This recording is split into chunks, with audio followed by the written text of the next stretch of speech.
Hey guys, welcome back to the Struggleville YouTube channel.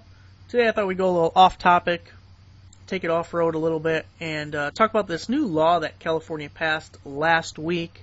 And I was looking up some different articles. I was trying to get really more statistics on expectations of this new law, but it wasn't too successful. So we pulled out a few nuggets and we'll talk about it a little bit. I'll give you guys my opinion, and I encourage anyone to leave a comment on what you think of this new law, if you are in favor of it or against it. But essentially, by 2020, all new housing construction in California is going to have solar panels on it. By law, it's mandated that new construction is going to have solar panels.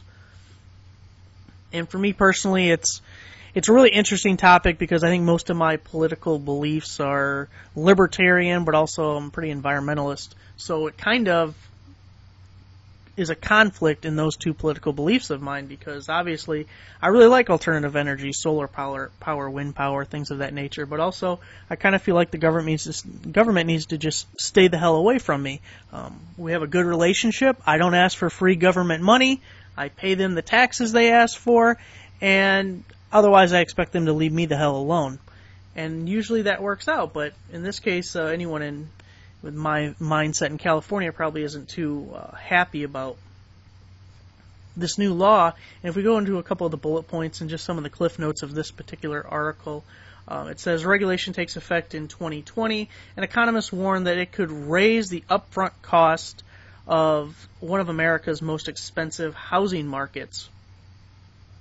And that point, it's kind of a double-edged sword, because in one way you could say, hey, the housing market is already so expensive in California, you're just making it worse. You're making it more expensive by adding these solar panels to it. But to me, the other side of the fence is, if you look at it from a percentage basis, if you did this in a very low real estate market, like something where houses were really cheap, if the median price of a house was $100,000, and let's just say these cost, for round numbers, $10,000 to add to your house, well, then you just added 10% onto the cost.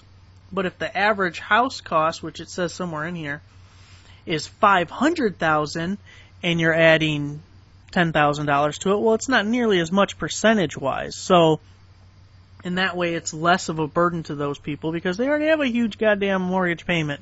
I think if you have a $500,000 mortgage, your mortgage payment's a lot anyways.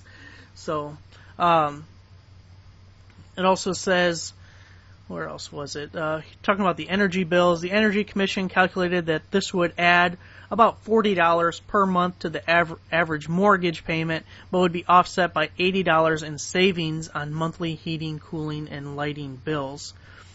It's kind of interesting to see, and I wanted to find out, but I wasn't able to, how they come up with these different numbers. Like, what was the total cost they're assuming it's going to add to the cost of the home, and then obviously by saying it's saving you $80, they're not expecting people to put enough solar panels to make themselves 100% sufficient, I guess. I mean, they're still going to be drawing from the power company, because I would imagine anyone watching this, listening, your monthly utility bills are probably more than $80 a month. I can't imagine that for most people you would ever get under $80 in a month of utility bills. So they are expecting people to still have some utility bill, but I was wondering if you got to the point where you were creating more than you were using, if California, and maybe this is available everywhere, I haven't researched it enough to know, but there's something called net metering. If you don't know what that is,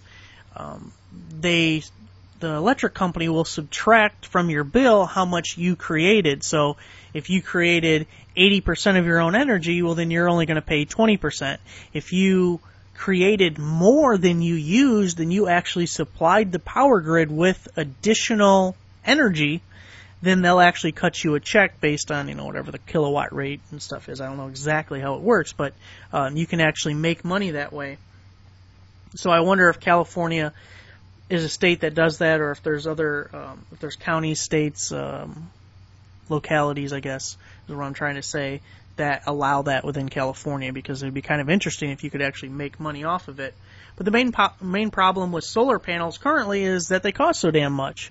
If, just for throwing out numbers, if your solar panels have a expected life a life expectancy of, say, 30 years, but it takes 25 years for you to produce enough electricity to offset the installation costs and whatever maybe maintenance costs you may have along the way, although that should be minimal, well, then you're really losing money because you're only getting 5 years worth out of that, where you are actually, you've passed your break-even point.